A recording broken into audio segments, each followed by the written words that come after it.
Evening everyone. நாம இந்த வீடியோல ஹிஸ்டரி செஷன் 1 தான் பார்க்க போறோம். அதுலயும் ஸ்பெசிஃபிக்கா பாத்தீங்கன்னா டெல்லி சுல்தானேட். ஓகேங்களா? ஸோ இந்தியன் ஹிஸ்டரியை பார்த்தீங்கன்னா நம்ம மூணா டிவைட் பண்ணிக்கலாம். ஒன்று வந்து பார்த்தீங்கன்னா ப்ரீ ஹிஸ்டிக் இந்தியா, அப்புறம் மெடிவல் இந்தியா, அப்புறம் மாடர்ன் இந்தியா. ஸோ இந்த மெடிவல் இந்தியாவில் நடக்கிறது தான் இந்த டெல்லி சுல்தானேட், முகல் எம்பையர் எல்லாமே. டெல்லி சுல்தானேட் ஏன் அவங்களுக்கு பேர் வந்ததுன்ட்டு பார்த்தீங்கன்னா டெல்லியை ஹெட் குவார்ட்டர்ஸா வச்சு ரூல் பண்றதுனால இவங்களுக்கு வந்து டெல்லி சுல்தானேட் அப்படின்ட்டு பேர் வருது. ஓகேவா?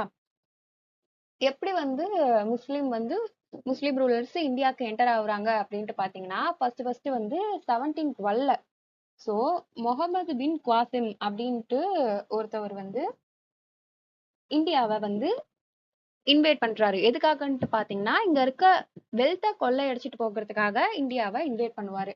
ஸோ அவரை தொடர்ந்து பாத்தீங்கன்னா செகண்டா வந்து முகமது கஸ்னி வருவாரு. ஸோ அவரோட மோட்டிவும் என்னன்ட்டு தான் பாத்தீங்கன்னா கேப்சர் பண்றது இல்ல, வெல்த்தை கொள்ளையடிக்கிறது தான். ஸோ சக்சஸ்ஃபுல்லா அவரு வெல்த்தை கொள்ளையடிச்சிட்டு போயிடுவாரு. ஓகேவா?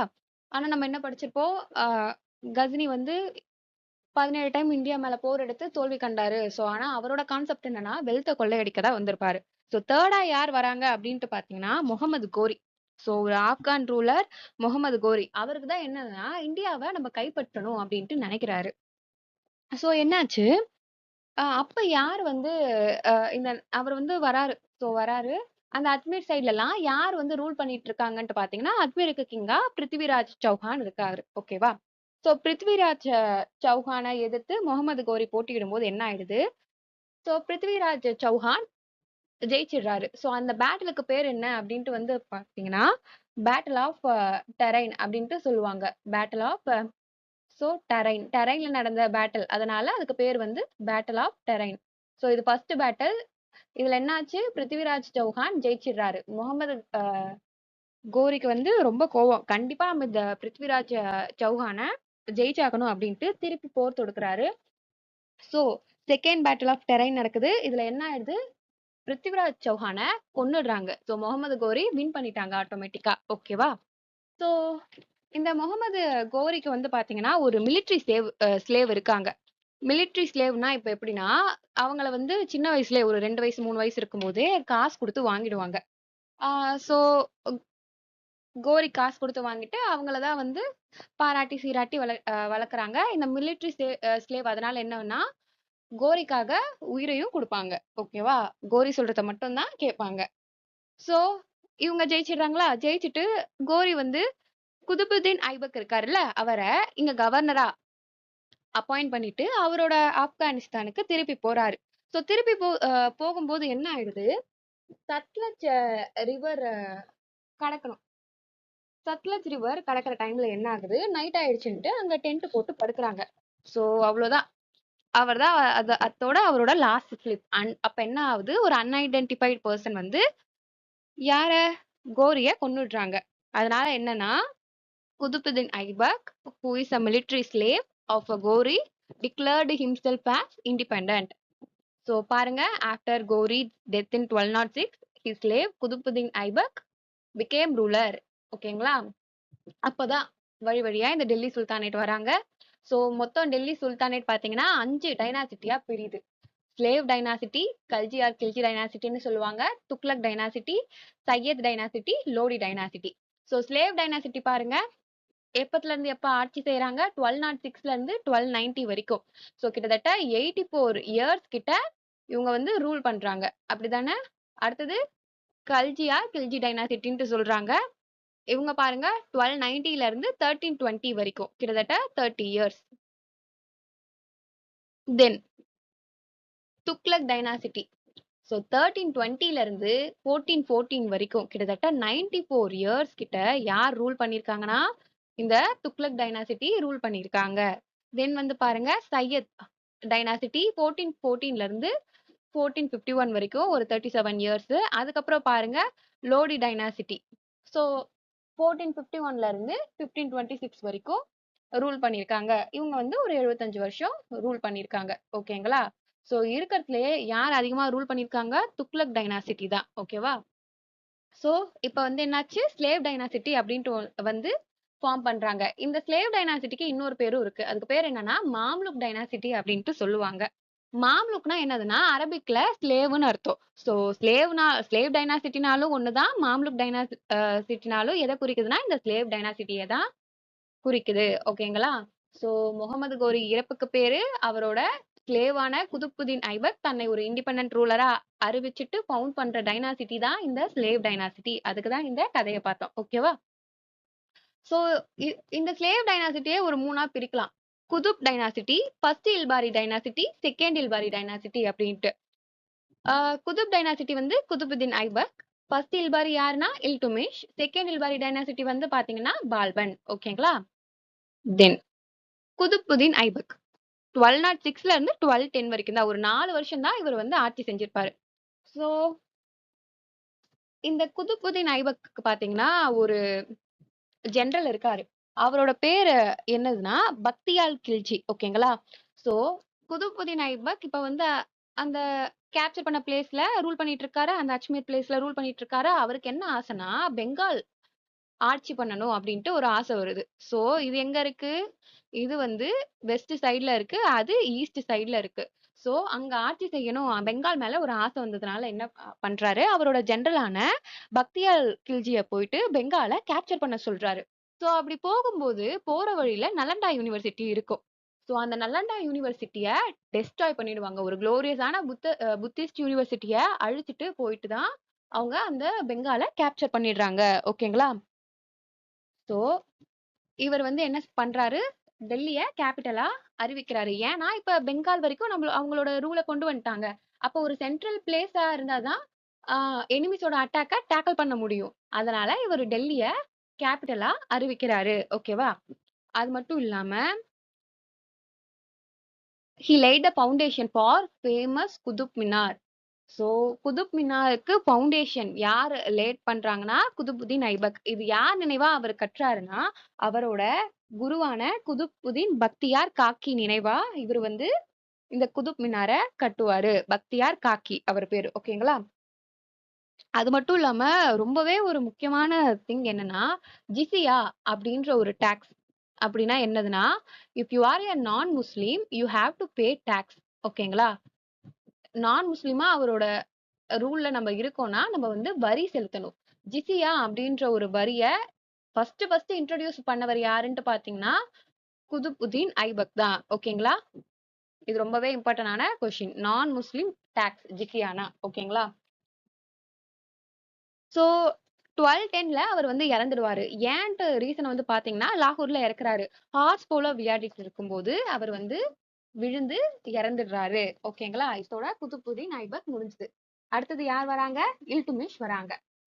சோ இல்துமிஷ் 1211ல இருந்து 1236 AD வரைக்கும். இவரோட முழு பேர் என்னன்னா ஷாமுதீன் இல்துமிஷ். இவர் யாருன்னு பார்க்கலாமா? சோ குதுப்புதீன் ஐபக்கோட ஸ்லேவ் அண்ட் ஸ்லேவா இருந்து சன்னின் லாவா மாறறவர் தான் இந்த இல்துமிஷ். ஓகேங்களா?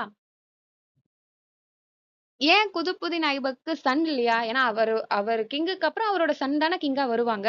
சோ சன் இருந்தாங்க. அவரோட பேர் வந்து ஆரம் பக்ஷ்.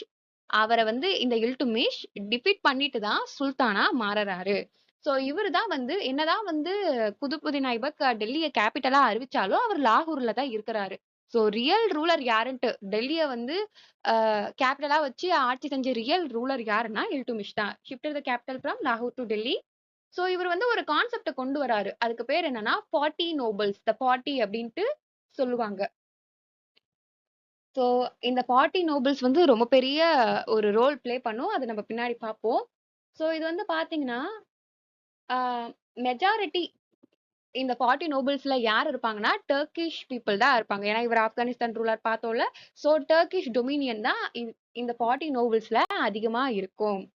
அண்ட் இவர் வந்து இக்தாதாரி சிஸ்டம். சோ இந்த 40 நோபல்ஸ்க்கு இக்தாஸ கொடுத்து ரூல் பண்ண சொல்லுவாங்க.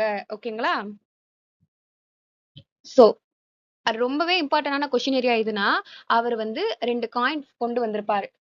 என்னதுன்னா ஒண்ணு வந்து ஒண்ணு வந்து பாத்தீங்கன்னா சில்வர் காயின். அதுக்கு பேர் என்னன்னு பாத்தீங்கன்னா டாங்கா அப்படின்ட்டு சொல்லுவாங்க. இன்னொன்னு வந்து பாத்தீங்கன்னா காப்பர் காயின். அதுக்கு பேர் என்னன்னு பாத்தீங்கன்னா ஜீத்தல் அப்படின்ட்டு சொல்லுவாங்க. சோ எப்படி ஞாபகம் வச்சுக்கலாம்? தங்கம், வெள்ளி. ஸோ சில்வர் வந்து டாங்கா, ஜீத்தல் வந்து காப்பர். ஓகேங்களா? இப்ப வந்து நம்ம பார்த்தோம். ஆ குதுப் மினாருக்கு யாரு ஃபவுண்டேஷன் லேட் பண்றா அப்டின்ட்டு பார்த்தீங்கன்னா, குதுப்புதீன் ஐபக். ஆனா, அத கன்ஸ்ட்ரக்ட் பண்ணி கம்ப்ளீட்டா முடிக்கிறது யாருன்ட்டு பார்த்தீங்கன்னா, இல்துட்மிஷ் தான். ஓகேங்களா? ஸோ இவரோட ஆட்சி காலத்துல ஒரு திங் நடந்திருக்கும். என்னதுன்னா, ஜலாலுதீன் அப்படின்றவரு வந்து செங்கிஸ்கான் கிட்ட வம்பு இழுத்துட்டு வந்துட்டு, இல்துட்மிஷ் கிட்ட ஹெல்ப் கேட்பாரு. இந்த மாதிரி செங்கிஸ்கான் என்ன வந்து தொரத்துறாரு, எனக்கு ஹெல்ப் பண்ணுங்க அப்படின்ட்டு. ஆனா இல்துட்மிஷ் ரெஃப்யூஸ் பண்ணி அனுப்பிடுவாரு. ஓகேங்களா? சோ இவருக்கு அப்புறம் யார் ரூல் பண்ணணும் அப்படின்ட்டு நாமினேட் பண்ணிட்டு போறாருன்னா, அவரோட டாட்டர ரசியாவ அ ரூல் பண்றதுக்கு நாமினேட் பண்ணிட்டு போறாரு. ஏன் இவர் வந்து 1236 அப்ப இறந்துருவாரு. சோ தென் யார் வராங்கன்ட்டு பார்த்தீங்கன்னா, ரசியா வராங்க. 1236ல இருந்து 1240 ஏடி வரைக்கும். சோ இவர் பண்ண ஒரு விஷயமே இவருக்கு பேக் ஃபயர் ஆவறது எதுன்னா, இந்த 40 நோபல்ஸ். 40 நோபல்ஸ்ன்னு ஒருத்தவங்க கொண்டு வந்துட்டாங்கல்ல. சோ இந்த 40 நோபல்ஸ் வந்து அவங்களோட பேச்ச தான் ஆட்சி செய்றவங்க கேட்கணும் அப்டின்ட்டு இருக்காங்க. சோ ரஷ்யா ரூலுக்கு வராங்களா, அந்த 40 நோபல்ஸ் பேச்ச இவங்க கேட்கவே மாட்டாங்க. ஓகேங்களா? So only woman ruler of Delhi Sultanate and she is also brave. So பார்த்தீங்கன்னா, ரசியா சுல்தானுக்கு வந்து பார்த்தீங்கன்னா, ஒரு லவ்வர் இருக்காங்க. அவர் யாருன்ட்டு பார்த்தீங்கன்னா, இவங்களோட ஸ்லேவான ஜலாலுதீன் யாக்குத்ன்றவர லவ் பண்றாங்க. சோ அவங்க என்ன பண்ணிடுறாங்க, அதனால அவங்க லவ்வர ஒரு கேவால்ரி கமாண்டரா, ஒரு குதிரைப்படை தளபதியா அறிவிக்கிறாங்க. இது வந்து இந்த 40 நோபல்ஸ்க்கு சுத்தமா புடிக்கல. சோ ஏற்கனவே வந்து எப்படி ஒரு வுமன் வந்து நம்மள ஆட்சி செய்யலாம் அப்படின்ற ஒரு காண்டுல இருந்தாங்க. அண்ட் இது பண்ணது அவங்களுக்கு சுத்தமா வந்து புடிக்கல. சோ இவங்க என்ன பண்ருவாங்க, அல்துனியா அப்படின்ற ஒரு ரூலர இந்த மாதிரி ஒரு வுமன் இப்படி பண்ணிட்டு இருக்காங்க அப்படின்ட்டு சொல்லிட்டு அவங்களுக்கு அகைன்ஸ்டா ரிவால்ட் பண்ண வைக்கிறாங்க. ஓகேவா? சோ அதனால அல்துனியா வந்து என்ன பண்றாங்க, ரஷ்யாக்கு அகைன்ஸ்டா ரிவால்ட் பண்ணி, அ ரஷ்யாவோட காதலனான ஜலாலுதீன கொன்னுட்டு ரஷ்யாவ இம்ப்ரிசன் பண்ணிட்டு போயிடுவாங்க. இருந்தாலுமே வந்து தென் என்ன ஆகும், அல்துனியாக்கும், ரஷ்யாக்கும் வந்து மேரேஜ் நடந்துடும். சோ, ரஷ்யா வந்து அப்ப கேட்பாங்க, நான் வந்து டெல்லிய போய் ஆளணும்னு சொன்னதுனால, இவங்க 2 பேரும் டெல்லிக்கு மார்ச் பண்ணிட்டு வருவாங்க. அ போர் தொடுக்கறதுக்கு. இது அந்த 40 நோபல்ஸ்க்கு ஏற்கனவே தெரிஞ்சிருதுனால, அல்துனியாவையும், ரஷ்யாவையும் கொன்னுடுறாங்க. ஓகேங்களா? So, Razia died. இதுக்கப்புறம் என்ன ஆவுது, இல்துட்மிஷோட கிராண்ட்சன்னான நஸ்ருதீன் முகம்மத அப்பாயிண்ட் பண்றாங்க. ஓகேங்களா? கிங்கா அப்பாயிண்ட் பண்றாங்க. இந்த நஸ்ருதீன் முகமது என்ன பண்றாங்க, இந்த 40 நோபல்ஸ் இருக்காங்கல்ல, இவங்கள்ல ஒருத்தவரான உலுக் கானோட பொண்ண திருமணம் செஞ்சுக்கிறாங்க. அவங்களோட டாட்டர திருமணம் செஞ்சுக்கிறாங்க. சோ, உலுக் கான் யாரு? இப்ப இவங்களுக்கு மாமனாரா இருக்காங்களா? உலுக் கான் சொல்ற பேச்ச நஸ்ருதீன் கேட்காதனால, மாமனாரே என்ன பண்ணிடுறாரு, மருமகன போட்டு தள்ளிடுறாரு. So, Nasiruddin Muhammad killed by Ulugh Khan. இந்த உலுக் கான் தென் என்ன பண்றாங்க, தன்னோட பேர கியாசுதீன் பால்பனா மாத்திக்கிட்டு டெல்லிய ஆட்சி செய்றாரு. ஓகேங்களா? சோ, இவரோட ஆட்சி காலத்துல தான் ரொம்ப ஒரு திங்லாம் நடந்திருக்கும். இந்த பைபோஸ் அப்டின்ட்டு ஒண்ணுலாம் வந்து கொண்டு வருவாங்க. இந்த சுல்தானோட ஃபீட்ட கிஸ் பண்ணணும். சோ, அது மட்டும் இல்லாம பெர்ஷியன் ஃபெஸ்டிவலான நவ்ரோஸ வந்து கொண்டு வருவாங்க. சோ, செப்பரேட் மிலிட்டரி டிபார்ட்மெண்ட் அப்டின்ட்டு திவான்-ஐ-அர்ஸையும் இவரு தான் கொண்டு வருவாரு. இது ரொம்பவே இம்பார்ட்டன்ட். மிலிட்டரி டிபார்ட்மெண்ட்டான திவான்-ஐ-அர்ஸ கொண்டு வந்தவங்க யாரு? பால்பன். ஓகேங்களா? சோ, ஏன் அப்ப இவரோட பால்பன் வந்து அந்த 40 நோபல்ஸ் பேச்ச கேட்டாரான்ட்டு பார்த்தீங்கன்னா, இல்ல. என்ன பண்ணிடுவாரு, இவர் ஆட்சிக்கு வந்த உடனே இந்த 40 நோபல்ஸ்ன்னு ஒண்ண அபாலிஷ் பண்ணிட்டு போயிடுவாரு. ஓகேங்களா? ஏன்னா அவருக்கு தெரியும். ஏன்னா அவரு அதுல தான் இருந்ததுனால, இவங்க எப்படி குழி பறிப்பாங்க அப்படிலாம் தெரிஞ்சதுனால, 40 நோபல்ஸ் கான்செப்ட்டயே இவரு அபாலிஷ் பண்ணிடுவாரு. ஓகேவா? தென் யார் வராங்கன்ட்டு பார்த்தீங்கன்னா, Khalji dynasty or Khilji dynasty சொல்லுவாங்க. ஏன் பால்பனோட சன் அதுக்கப்புறம் வரலையா அப்படின்ட்டு பார்த்தீங்கன்னா, பால்பனுக்கு இருக்காங்க. 2 சன் இருக்காங்க. ஒருத்தவர் பேரு முகமது கான். இன்னொருத்தர் பேரு புக்ரா கான். ஓகேங்களா? சோ என்ன ஆவுது, முகமது கான மங்கோல் இன்வேஷன் அப்ப கொன்னுடுறாங்க. புக்ரா கான் என்ன பண்ணிடுறாரு, இல்ல எனக்கு பெங்கால் தான் புடிச்சிருக்கு. நான் பெங்கால மட்டும் ஆட்சி செஞ்சுக்கிறேன்ட்டு சொல்லிடுறாங்க. சோ இதனால என்ன ஆயிடுது, பால்பனோட கமாண்டரா இருந்த அந்த ஸ்லேவ் டைனாசிட்டிக்கு கமாண்டரா இருந்த ஜலாலுதீன் கில்ஜி என்ன பண்றாரு, கில்ஜி டைனாசிட்டி அப்படின்ற ஒண்ண தோற்றுவிக்கிறாரு.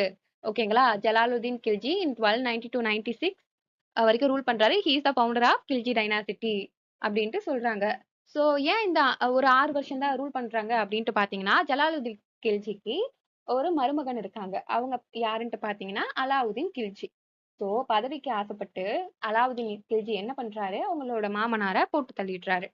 அதனால என்ன ஆகுது, அதுக்கப்புறம் இவரு தன்னை தானே சுல்தான் ஆஃப் டெல்லியா அறிவிச்சுக்கிறாரு. அண்ட் அலாவுதீன் கில்ஜி தான் முக்கியமான ரொம்ப கொஸ்டின் ஏரியா 1296ல இருந்து 1316 வரைக்கும்.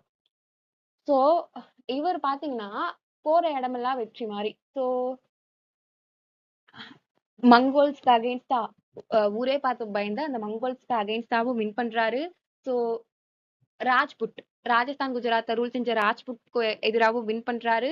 அது மட்டும் இல்லாம மதுரை வரைக்குமே சீஃப் லியூட்டன்ட் மாலிக் கஃபூரை வச்சு வின் பண்றாங்க. தேவகிரி யாதவர்கள் வின் பண்றாங்க. வாரங்களோட காக்கெட்டேயரை வின் பண்றாங்க. ஸோ இவருக்கு வந்து பாத்தீங்கன்னா அப்புறம் நார்த் டு சவுத் வரைக்குமே அவரோட டைனாசிட்டியை எக்ஸ்டெண்ட் பண்ணிடுறாங்க. அவருக்கு போற இடம் எல்லாமே வெற்றி தான். ஸோ முக்கியமா ஒரு ஈவெண்ட் நடக்கும். என்னன்னா sack of Chittor in 1303 AD. ஒரு மூவி கூட வந்திருக்கும் தெரியுமா, பத்மாவதி. ஸோ பத்மாவத் அது வந்து ஒரு ஒரிஜினல் ஈவெண்ட்டை பேஸ் பண்ணி தானே எடுக்கிறாங்க. ஸோ இது வந்து என்னன்ட்டு பாத்தீங்கன்னா ராஜஸ்தான்ல பவர்ஃபுல் ஸ்டேட்டா சித்தூர் இருக்கு. அங்க இருக்க ராஜா ரத்தன் சிங்க அலாவுதீன் கொன்னுடுறாரு. ஸோ ராஜ்புட் உமன் ராணி பத்மினி இன்க்ளூடிங் என்ன பண்றாங்க, ஜவுஹார் பெர்ஃபார்ம் பண்றாங்க. அதாவது என்னதுன்னா அவங்களே போயிட்டு நெருப்புல விழுந்துடுறாங்க. பிகாஸ் அவங்க ஹஸ்பண்டை தவிர வேற யாரும் அவங்கள தொடக்கூடாது அப்படின்ட்டு ஜவுஹார் பெர்ஃபார்ம் பண்ணி இறந்துடுவாங்க. இது வந்து ஜெயசி அப்படின்ற ஒரு வந்து எழுதியிருப்பாரு புக் பத்மாவதியில. அண்ட் இது மட்டும் இல்லாம பாத்தீங்கன்னா இவரோட காலத்துல ரொம்ப முக்கியமான ஒண்ணு நடந்திருக்கும், பிராண்டிங் ஆஃப் ஹார்சஸ். இந்த ஹார்சஸ பிராண்ட் பண்றது அந்த அந்த சிஸ்டமுக்கு பேர் என்னன்ட்டு பாத்தீங்கன்னா டாக் சிஸ்டம் அப்படின்ட்டு சொல்லுவாங்க. அது மட்டும் இல்லாம ஒரு மார்க்கெட் ஆபீசரையுமே இவர் வந்து நியமிப்பாரு. என்னதுன்னா ஷானா ஐ மண்டி அப்படின்ட்டு. தென் வந்து எல்லா கமோடிட்டிக்கும் எல்லா கமோடிட்டிஸ்க்கும் பிரைஸ் பிக்ஸ் பண்றதுக்கு நைப் ஐ ரியாசட் அப்படின்ற ஒண்ணுத்தையும் இவர் வந்து கொண்டு வருவாரு. இவரோட காலத்துல வந்து பாத்தீங்கன்னா ரொம்பவே சிவியரா இருக்கும் தண்டனைலாம். இப்ப வந்து மார்க்கெட் உள்ளேயே ஒற்றர்கள் வச்சிருப்பாரு. நீங்க ஏதாவது வந்து ஃபால்ஸ் வெயிட் யூஸ் பண்ணி மக்களை ஏமாத்த நினைச்சா, சோ என்ன பண்ருவாங்க, ஃபால்ஸ் வெயிட் யூஸ் பண்ண அளவுக்கு அந்த தசைய எடுத்துடுவாங்க. சோ அவ்ளோ சிவியரா இருந்துச்சு அவரோட ரிஃபார்ம்ஸ்லாம். அடுத்தது என்ன வருது, துக்ளக் டைனாசிட்டி. ஏன் துக்ளக் டைனாசிட்டி வருது? அலாவுதீன் கில்ஜிக்கு மகன் இல்லையான்னு பாத்தீங்கன்னா அலாவுதீன் கில்ஜிக்கு மகன் இருக்காங்க. இவரோட ஜெனரல் யாருன்னு பார்த்தோம், மாலிக் கஃபூர்னு பார்த்தோமா. ஸோ மாலிக் கஃபூர் ஏன்னா அலாவுதீனோட சன் வந்து சின்ன பையன்றதுனால மாலிக் கஃபூர் கிட்ட விட்டுட்டு போறாங்க. மாலிக் கஃபூரை காசிம் மாலிக்ன்ற ஒருத்தவர் வந்து கொன்னுட்டு அலாவுதீனோட சன்னை நாட்டை விட்டு துரத்திடுறாங்க. ஓகேங்களா? சோ காசிம் மாலிக் தென் என்ன பண்றாரு, கியாசுதீன் துக்ளக் அப்படின்ட்டு தன்னோட பெயரை மாத்திக்கிட்டு துக்ளக் டைனாசிட்டி அப்படின்ற ஒன்ன ஃபவுண்ட் பண்றாங்க. எப்ப நடக்குது இது? 1320 to 1414 வரைக்கும். ஓகேவா? இந்த துக்ளக் டைனாசிட்டி. ஸோ நீண்ட காலம் ஆட்சி செய்த ஒரு டெல்லி சுல்தானேட் டைனாசிட்டி எதுனா இந்த துக்ளக் டைனாசிட்டி தான். கிட்டத்தட்ட 94 இயர்ஸ் கிட்ட. இவர் என்ன பண்ணியிருக்காரு பாத்தீங்கன்னா துக்லதாபாத் அப்படின்றத ஒன்ன ஃபவுண்டேஷன் பண்ணியிருப்பாங்க. ஸோ அலாவுதீனோட அட்மின் பாலிசி எவ்வளவு சிவியரா இருந்ததுலாம் பார்த்தோம்ல, அது எல்லாத்தையும் இவரு லிபரலைஸ் பண்ணுவாரு. ஸோ கியாசுதீன் துக்ளக்கு ஒரு சன் இருப்பாரு ஜவுனா கான் அப்படின்ட்டு. அவர் என்ன பண்றாரு, சோ வாராங்கல்லையும் மதுரையிலயும் அவங்களோட அத்தாரிட்டிய போயிட்டு ரீஎஸ்டாப்ளிஷ் பண்றாங்க. ஓகேங்களா? தென் முகமது பின் துக்ளக் யாருன்ட்டு பாத்தீங்கன்னா ஜவுனா கான் தான். ஜவுனா கான் என்ன பண்றாங்க, ஜவுனா கான் யாரு, கியாசுதீனோட சன். அவரோட பேரை முகமது பின் துக்ளக் அப்படின்ட்டு மாத்திக்கிறாரு. So he is known for his failures அப்படின்ட்டு சொல்லுவாங்க. ஏன் அப்படின்ட்டு பாத்தீங்கன்னா இவரு ரொம்ப முற்போக்கு சிந்தனை உடையவரா இருந்தாரு. என்னன்ட்டு பாத்தீங்கன்னா கேபிட்டல் சிட்டிய வந்து டெல்லியில இருந்து தேவகிரிக்கு மாத்தலாம் அப்படின்ட்டு யோசிப்பாரு. ஏன்னா வந்து இவரு கில்ஜி டைனாசிட்டில நம்ம பார்த்திருப்போம். அவங்களோட ஏரியா எவ்வளோ வாஸ்ட்டா நார்த்ல இருந்து சவுத் வரைக்கும் அவங்களோட டைனாசிட்டிய எக்ஸ்டெண்ட் பண்ணி வச்சிருந்தாங்க.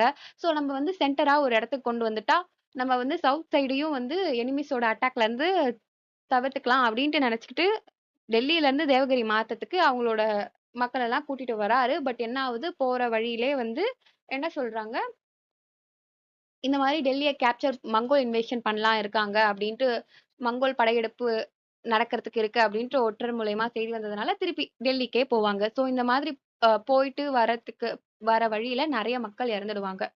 சோ அது மட்டும் இல்லாம இவர் வந்து டோக்கன் கரன்சி அப்படின்ட்டு ஒன்ன இன்ட்ரோடியூஸ் பண்ணலாம் அப்படின்ட்டு நினைப்பாரு.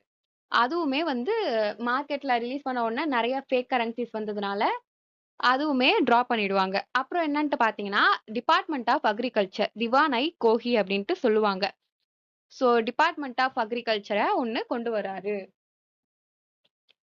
ஸோ இவரோட பீரியட்ல பார்த்தீங்கன்னா, Ibn Battuta from Morocco visited Delhi in 1334 AD. Ibn Battuta வந்து பார்த்தீங்கன்னா, ஒரு ஃபாரின் டிராவலர். எந்த கண்ட்ரிய சார்ந்தவர்ன்னு கேட்டாங்கன்னா, மொரோக்கோ. ஓகேங்களா? அடுத்தது யார் வரா? ஃபிரோஸ் ஷா துக்ளக். ஸோ இந்த ஃபிரோஸ் ஷா துக்ளக் வந்து யாருன்ட்டு பார்த்தீங்கன்னா, முகமது பின் துக்ளக் வந்து அவங்களோட சன் கிடையாது. அவங்களோட சித்தப்பா பையன் தான் இந்த ஃபிரோஸ் ஷா துக்ளக். ஸோ கானை ஜஹான் மக்வால் அப்படின்ற ஒரு தெலுங்கு பிராமின இவர் வந்து முஸ்லிமா மாத்தி வசீரா அறிவிப்பாரு. இவரை ஃபாதர் ஆஃப் இந்தியன் கேனல்ஸ் அப்படின்ட்டு சொல்லுவாங்க. இந்திய கால்வாய்களின் தந்தை. அஹ் இவர் வந்து கிட்டத்தட்ட ஒரு 5 கேனல்ஸ் கிட்ட பில்ட் பண்ணியிருப்பாங்க.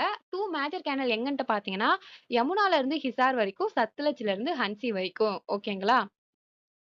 ஸோ பிரோசாபாத்ல ஒரு 1200 ஃப்ரூட் கார்டன்ஸ் அப்படின்ற ஒண்ண இன்ட்ரோடியூஸ் பண்ணியிருப்பாரு.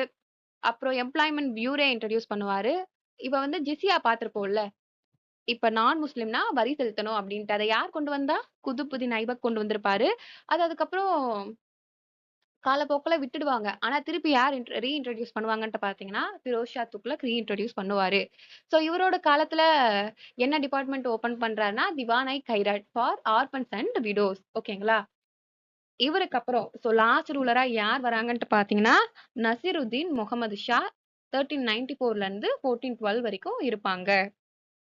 அது மட்டும் இல்லாம குதுப் மினார் யாரால தொடங்கப்பட்டுச்சு? குதுப்புதீன் ஐபக் தொடங்கியிருப்பாரு. அத யாரு கட்டி முடிச்சிருப்பாங்க? இல்துட்மிஷ் கட்டி முடிச்சிருப்பாங்க. பட் அதுக்கப்புறம் வந்து ஒரு லைட்னிங்கால அது டேமேஜ் ஆயிடும். ஸோ யார் வந்து அத ரிப்பேர் பண்ணுவா, ரீகன்ஸ்ட்ரக்ட் பண்ணுவான்ட்டு பார்த்தீங்கன்னா, ஃபிரோஸ் ஷா துக்ளக் தான். ஸோ நசிருதீன் முகமது இவரோட ஏன் இவங்க வந்து லாஸ்ட் ரூலர் அப்படின்ட்டு பார்த்தீங்கன்னா, டைமூர் இன்வென்ஷன் வந்து நடக்கும் 1398ல. ஸோ என்னன்னா, தைமூர் வந்து உஸ்பெகிஸ்தான்ல இருந்து டெல்லிக்கு வராரு. டெல்லிய கேப்சர் பண்ணலாம் அப்படின்ட்டு. ஆனா என்ன பண்ணிடுவாரு, ஃபர்ஸ்ட் லாகூர்ல இருந்துட்டு ஒரு சின்ன படைய எடுத்துட்டு டெல்லிக்கு போக பார்ப்பாரு. டெல்லியில இத தெரிஞ்சுக்கிட்ட நசிருதீன் அவனோட பெரிய படைய வச்சுட்டு ஃபர்ஸ்ட் டைமூர துரத்திடுவாங்க. டைமூருக்கு ரொம்ப கோவமாயிடும். அவரோட படையெல்லாம் கூட்டிட்டு டெல்லிக்கு போவாரு. சோ என்ன பண்றாரு நசிருதீன் அங்கிருந்து பெங்காலுக்கு தப்பிச்சு ஓடிடுவாரு. சோ அதனால என்ன பண்றாங்க, தைமூர் வந்து கிசிர் கான் அப்படின்ற ஒருத்தவரை நாமினேட் பண்ணிட்டு அவரோட ஊருக்கு போயிடுவாரு. ஓகேங்களா? சோ தென் என்ன ஆகும், கிசிர் கான் வந்து நசிருதீனை கொன்னுட்டு அவரோட டைனாசிட்டி ஆரம்பிப்பாரு. அதுக்கு பேர் தான் சையத் டைனாசிட்டி. எதுல இருந்து எது வரைக்கும் 1414ல இருந்து 1451 வரைக்கும் இந்த சையத் டைனாசிட்டி நடக்கும். சோ கிசிர் கான் வந்து 1414ல இருந்து 1421 வரைக்கும் ரூல் பண்றாரு. ஆனா இதுல பெருசா அந்த அளவுக்கு எதுவும் நடக்கல. சோ அவருக்கு சக்சஸரா முபாரக் ஷா வராரு. அவர் வந்து பாத்தீங்கன்னா 1421ல இருந்து 1430 வரைக்கும் 34 வரைக்கும் முபாரக் பாத்ல இருக்காரு. அடுத்தது முகமது ஷா வராங்க. சோ 1434ல இருந்து 1445 வரைக்கும் தான் இவர் பக்லுல் லால் லோடி கிட்ட தோத்துடுவாரு. தென் யார் வராங்கன்ட்டு பாத்தீங்கன்னா லாஸ்டா ஆலம் ஷா வராரு. இவர் தான் வந்து டெல்லி சுல்தானேட் வரலாற்றிலே ஒண்ணு பண்ணியிருப்பாரு. என்னதுன்னா, அவரோட த்ரோன அவராவே அப்டிகேட் பண்ணிட்டு போயிருப்பாரு. பஹ்லூல் லோடிக்கு அவராவே குடுத்துட்டு போயிருப்பாரு. சோ தென் வரதுதான் என்னன்ட்டு பாத்தீங்கன்னா, லோடி டைனாசிட்டி. பஹ்லூல் லோடின்றவரு 1451ல இருந்து 1489 வரைக்கும் ரூல் பண்ணிருப்பாரு. இவர் தான் யாரு? Founder of Lodi dynasty. இதுதான் வந்து ஒரு first Afghan dynasty. So full Sharqi கிங்டமையும் இவரு அனெக்ஸ் பண்றாரு. அடுத்தது வந்து பாத்தீங்கன்னா, சிக்கந்தர் லோடி வராரு. 1489ல இருந்து 1517 வரைக்கும். இந்த 3 லோடியிலே கிரேட்டஸ்ட் யாருன்ட்டு பாத்தீங்கன்னா, சிக்கந்தர் லோடி. இவர் வந்து பாத்தீங்கன்னா, ஆக்ரா அப்படின்ற ஒரு சிட்டிய பில்ட் பண்றாங்க. தேர்டா யார் வராங்கன்ட்டு பாத்தீங்கன்னா, இப்ராஹிம் லோடி 1517ல இருந்து 1526 வரைக்கும். சோ தௌலத் கான் லோடி யாருன்ட்டு பாத்தீங்கன்னா, பஞ்சாபோட கவர்னரா இருக்காரு. சோ இப்ராஹிம் லோடியோட ஆட்சி சரியில்ல அப்படின்ட்டு இவர் என்ன பண்ணிடுறாரு, அ ரூலர் ஆஃப் காபூல். அப்ப யார் வந்து காபூல் ஆட்சி செய்றாருன்ட்டு பாத்தீங்கன்னா, பாபர் வந்து ஆட்சி செய்றாங்க. அவர வந்து இந்த மாதிரி இந்தியாவ இன்வைட் பண்ணுங்க அப்படின்ட்டு இவர் வந்து கூப்பிடுவாரு. சோ இதுக்கப்புறம் தான் ஒரு முக்கியமான ஈவென்ட் நடக்கும். அது என்னன்னா, ஃபர்ஸ்ட் பேட்டில் ஆஃப் பானிபட் 1526 ஏடில நடக்கும். ஓகேங்களா?